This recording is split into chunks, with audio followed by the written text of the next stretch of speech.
happy holidays. Welcome to the 2024 reading of 'Twas the Night Before Christmas in Newfoundland.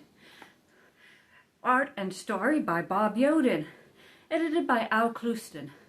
By the way, last year, the daughter of Bob reached out to me on YouTube and thanked me for my excellent reading. So thank you as well. Let's begin. 'Twas the night before Christmas in Newfoundland. Dedication. To my family and to the good people of Newfoundland who enjoy their own special and unique brand of humor. In other words, the Newfoundlanders.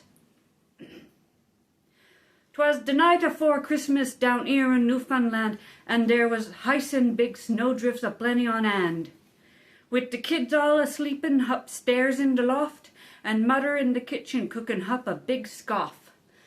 Then I was cuttin' some splits for the stove, and mother was bakin' some bread, just 4 loaves. With peas, puddin' and cabbage, some spuds and corned beef.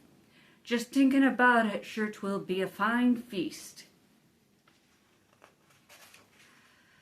Then down be the wharf, there arose some big clatter, and I thought that George Murphy fell off the flake ladder.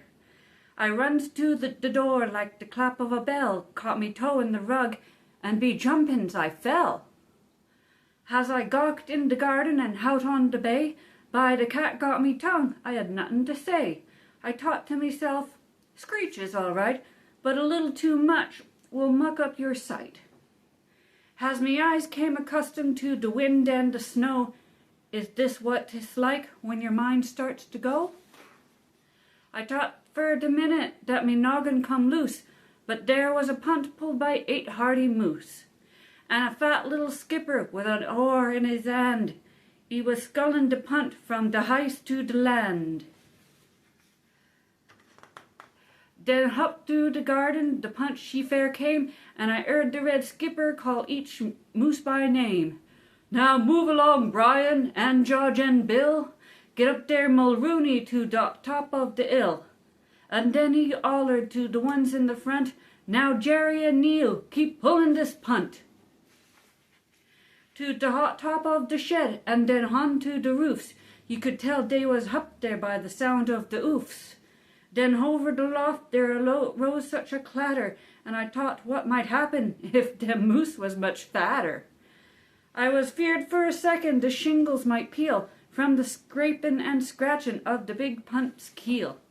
Then down through the chimney the whole skippery came, and of course it was Santa, to use his right name.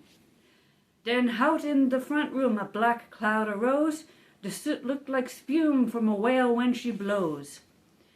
He stood for a minute to size up the place, with black soot and ashes all over his face. I thought to myself, as I gawked at the man, what fine sealskin mittens he had on his hands, and glossy new gumboots to cover his feet. I couldn't imagine how he kept them so neat.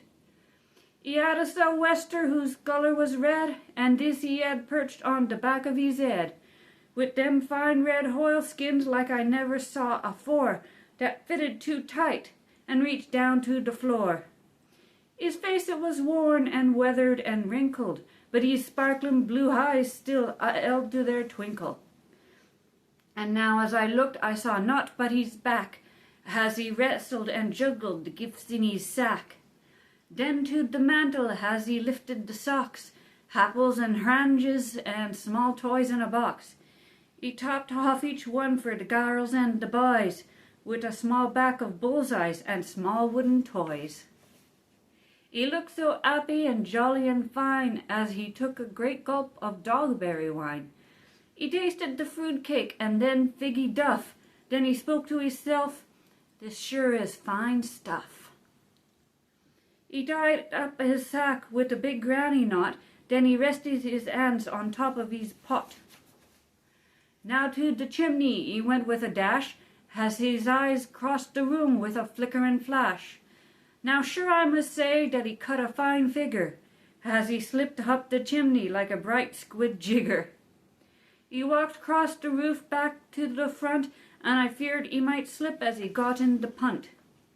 The house gave a shake from the roof to the floor as Santa took charge of the big scullin' whore. Then down through the garden and onto the bay, midst the clamour of oofs, I heard him say, "'Tis another year gone, God bless you and yours. May he grant you fair winds as you bend at doors." A very merry Christmas to all yous.